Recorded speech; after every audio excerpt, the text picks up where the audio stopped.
Hi guys! For today's vlog, so eto, requested topic to ng mga commentors na nag-comment sa aking video.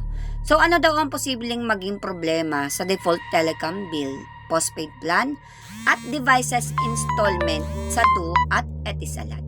So kabayan, ngayon naman ay lumayo tayo ng kaunti sa loan applications at pag-uusapan natin ang isang bagay na madalas nakakalimutan: ang unpaid postpaid bills at device installment sa Du at Etisalat. So marami sa atin ang nag-iisip na maliit lang ang bagay na to. Pero base sa mga naitalang kaso, may seryosong epekto din ito. Kaya aalamin natin kung ano. Una, malaman muna natin ang batayan ng batas. Ayon kasi kay Ahmed Ode, managing partner sa MIO Law Firm, ang travel ban dahil sa civil debt at kasama na ang telecom bills ay pwedeng ipataw sa ilalim ng Federal Decree Law No. 42 of 2022 on Civil Procedures Law. Pero kailangan munang matugunan ng dalawang kondisyon.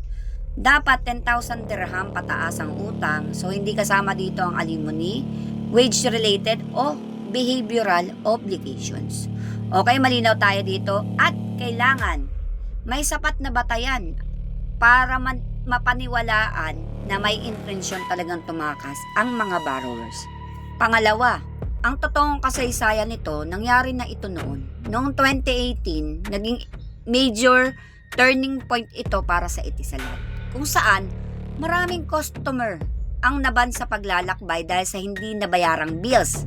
So, kumpirmado rin ito ng isang opisyal na TRA, ang Telecommunications Regulatory Authority, noong 2012, na sinasabing obligado ang Etisalat at Du na ikat ang serbisyo kapag hindi na nabayaran ang bill, at may karapatan ang mga service provider na mag-issue ng notice sa mga may malaking utang na maaaring humantong sa travel ban o arrest warrant para sa pagpasok nila sa UAE, sa alinmang UAE airport. Okay? Pangatlo, anong proseso bago pa man umabot dito?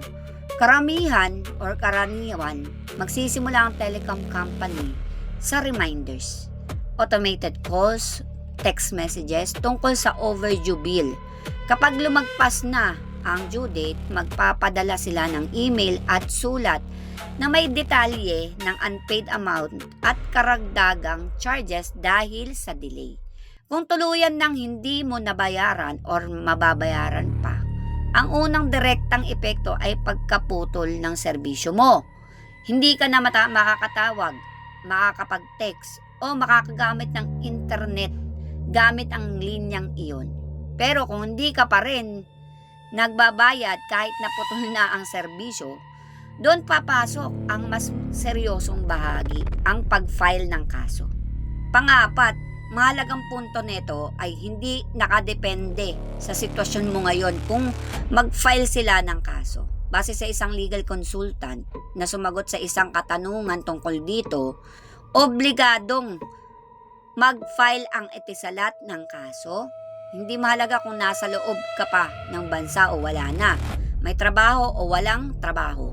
Dahil kung hindi nila ito i-file para sa accounting purposes nila, hindi ito ituturing na bad debt.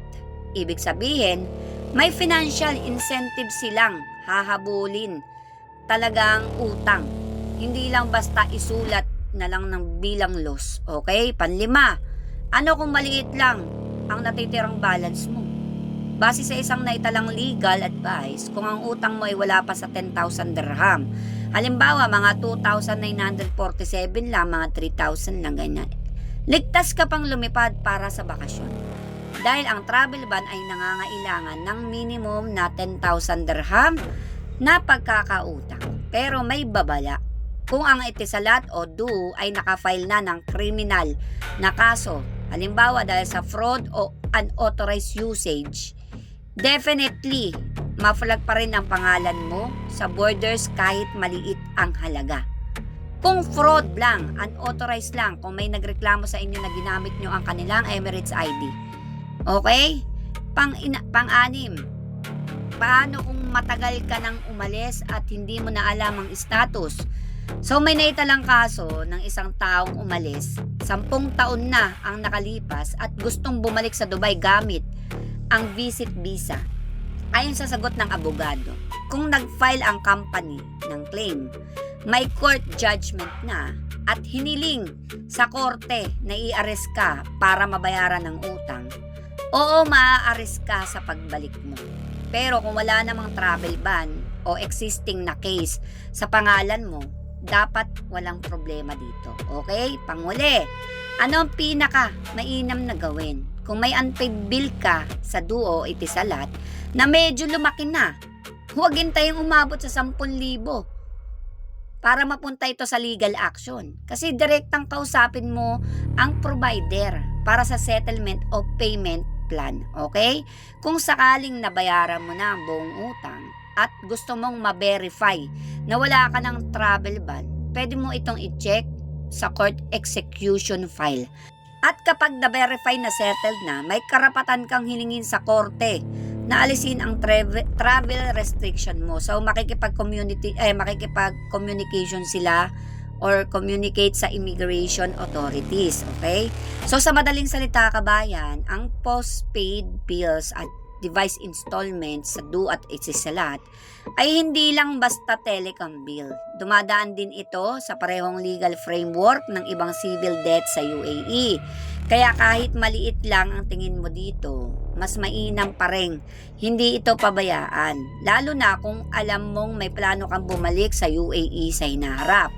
So disclaimer lang, ang impormasyong ito ay galing lang sa publicly available na balita mula sa Gulf News, Emirates 24/7, Legal Advice Middle East, at ibang legal advisory sources. Hindi ito legal advice kasi napakarami nating bashers dyan. Para sa tumpak na assessment ng inyong sitwasyon, kumonsulta po kayo sa mga licensed na abogado dito sa UAE o direktang mag-inquire sa Duo or Etisalat. Kung meron kayong experience sa unpaid telecom bills sa Duo or Etisalat pa yan, good or bad man yan, i-share nyo sa comments. Baka makatulong yun sa ibang kababayan natin na pareho ng sitwasyon nyo. At kung gusto nyo ng follow-up video about sa susunod na topic, mag-comment down below kayo. And yung mga upcoming vlogs natin guys, dito na natin siya ididiretsong i-upload sa ating YouTube channel. Kaya subscribe nyo ako at i-click nyo po ang notification bell. So yun lamang po, maraming salamat. Please like and share my video.